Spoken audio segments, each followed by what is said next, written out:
You're listening to Michael Clark on ABC North Queensland. On this Wednesday, the 3rd of February. 3rd of February already. Hard to believe we're a month into 2021. Have you stuck to your New Year's resolutions?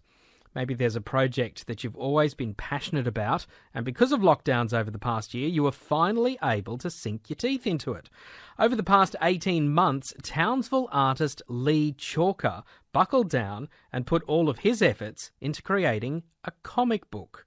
It's an idea that had been bubbling away in his mind for the past 25 years. It's called Battle for Bustle, and he's explaining what it's all about to Alex Chambers. Battle for Bustle is a dystopian sci-fi story, which I love, with one main character. There's many, but the one main character's name is Christopher Battle, and he's identified by his number 091177. Basically, everyone in the city has their own identity code. They live fairly mundane lives, going to work, from work, and not really having much more of an existence than that. And there's people in higher classes out there that use these pedestrians, they're called, to do the menial labour.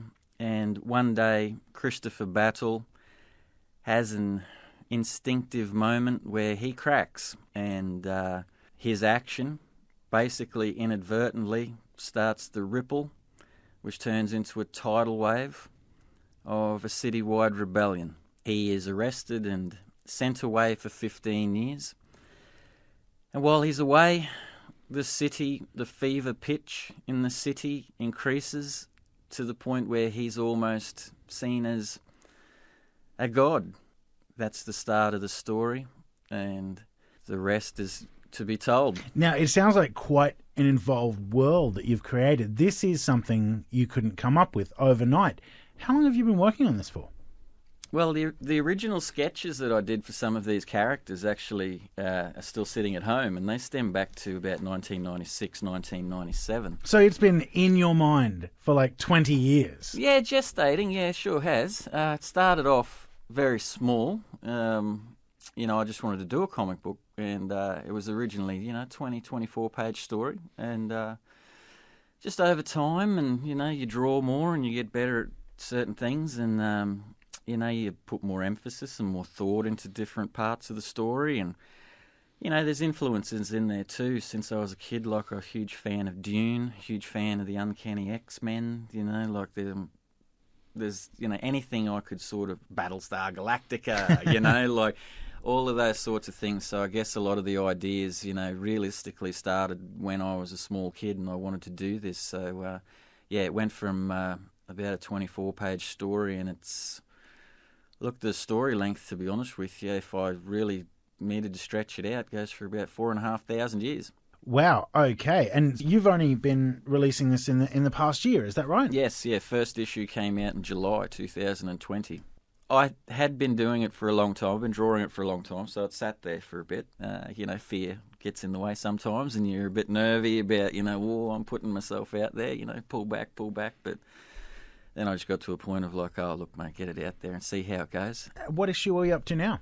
The third issue is about to come out next week. And there's, in this particular series, there will be 8 issues. I've currently got 7.5 of them completed. So at the moment, basically, I'm just dotting I's, crossing T's, making sure everything's okay, and making sure the story in issue 7 still coincides with what's happening in issue 1, because, it's tricky to collate characters and ideas and ebb and flow and that. So I'm doing that every day. I've been doing it every day now, probably for about 18 months. I've seen a lot of the images online because you have a social media account with everything as well. They're incredibly involved images. Each panel that I've seen, you can be looking at it for quite a while, just taking in what you're seeing. How long does it take to draw all of that? Oh, each page is different. Look, I love detail. Back when I was reading comics when I was younger, comics had a different feel than what they do now. Comics, you could actually look at a page and get lost.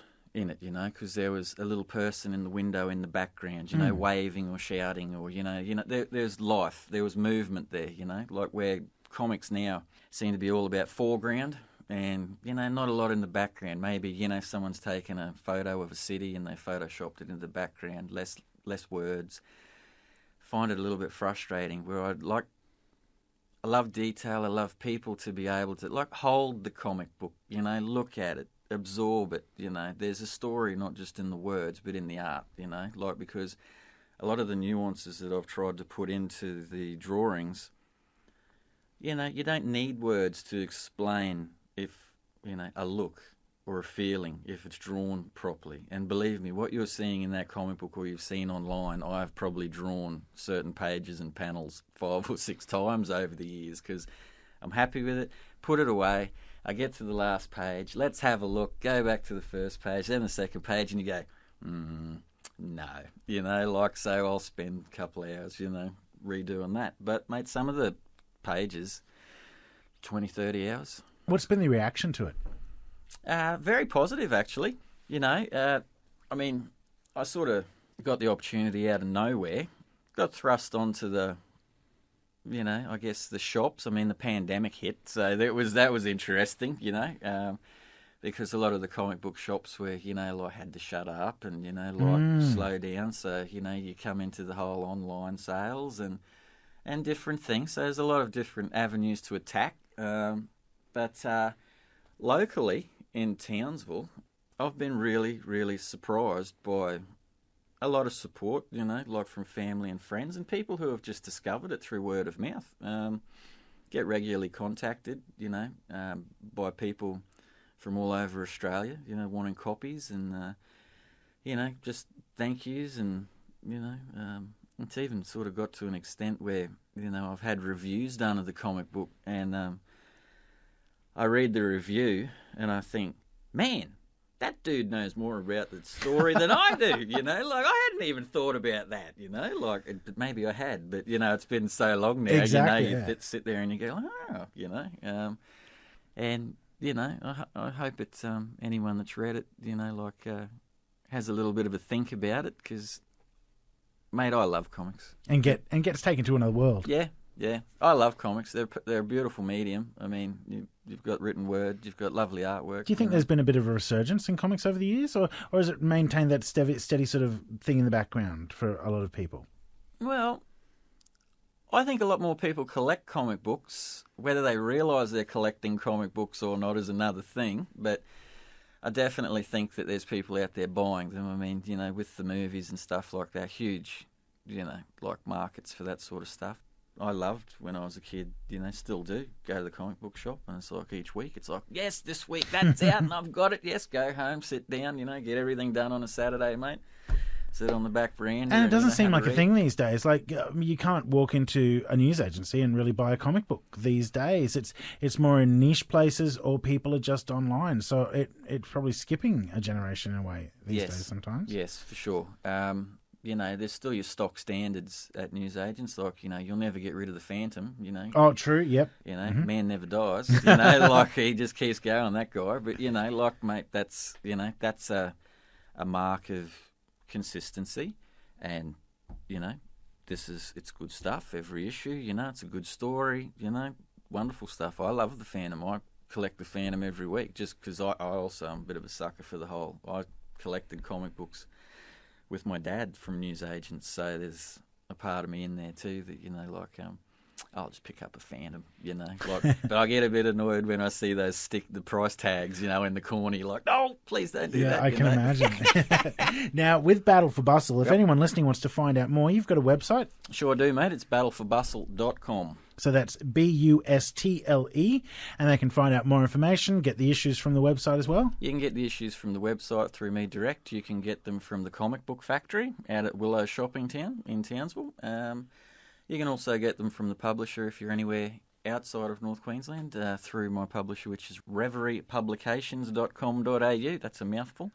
And, there's A lot of great stuff out there. Oh, and we wish him all the very best with it. Local artist and comic book creator Leigh Chalker speaking with Alex Chambers. Find out more details about the Battle for Bustle at the website battleforbustle.com. And good luck to him, as he says, 8 editions that he's got planned, but the timeline can stretch across thousands of years. So who knows where that story can take comic book lovers.